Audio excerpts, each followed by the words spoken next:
મીડિયામાં આપ સૌનું હાર્દિક સ્વાગત છે। આવો જોઈએ આજના સમાચાર। લ્યો કરો વાત મૂડીમાં પોતાની જમીનમાં દિવાલ પાડીને કબજો કરવા પર પથ્થરમારો કર્યો। લેન્ડ ગ્રેબિંગની ફરિયાદ બાદ નાયબ કલેક્ટર એન મામલતદારે કબજો લેવા જણાવ્યું હતું, પરંતુ માલકીની જમીન પર થયેલ ગેરકાયદેસર બાંધકામમાં દિવાલ પાડીને દરવાજો બનાવવા ગયેલ મજૂરો પર પથ્થરમારો થયો, જેમાં એક મજૂરને ઈજા પહોંચાડવામાં આવી। મૂડી પોલીસ મથકે 4 સામે ફરિયાદ નોંધાઈ છે। મૂડી તાલુકાના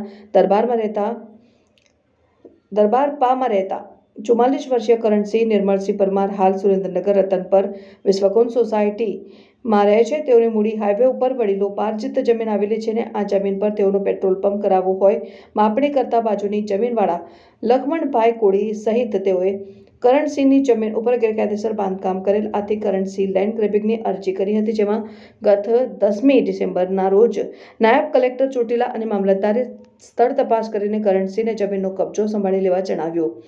જ્યારે તારીખ 19મીએ કરણસિંહે આ રોડનો કબજો લેવા બાદ તરફની દિવાલ તોડીને દરવાજો મૂકવો હોય તેઓ મજૂરો સાથે ગયા હતા। આ સમયે લક્ષ્મણભાઈ ચતુરભાઈ કોળી, ઘનશ્યામભાઈ ચતુરભાઈ કોળી, જયેશભાઈ ઘનશ્યામભાઈ એક સંપ થઈને ધાબા ઉપર ચડી જઈને છૂટા પથ્થરમારો કરીને મજૂર વનરાજ ચંદુભાઈ ઉધરેચિયાને ઈજા પહોંચાડી હતી। બનાવની 4 આરોપીઓ સામે મૂડી પોલીસ મથકે કરણસિંહ પરમાર ફરિયાદ નોંધાવતા વધુ તપાસ એચસીઆરડી પરમાર ચલાવી રહ્યા છે। સુરેન્દ્રનગરમાં નાયબ કલેક્ટરને મામલતદારે કબજો પૂછતા ત્યારે ધાબા પરથી પથ્થરમારો કરી મોટા બેલા અને લેડીઝ મળીને એક સંપ થઈને મોટો પથ્થરના છૂટા ઘા કરવામાં મૂડી તાલુકામાં આવા દબાણકારો છે અને સાવ નજીક હોટલ ખડકી દેવામાં આવી છે।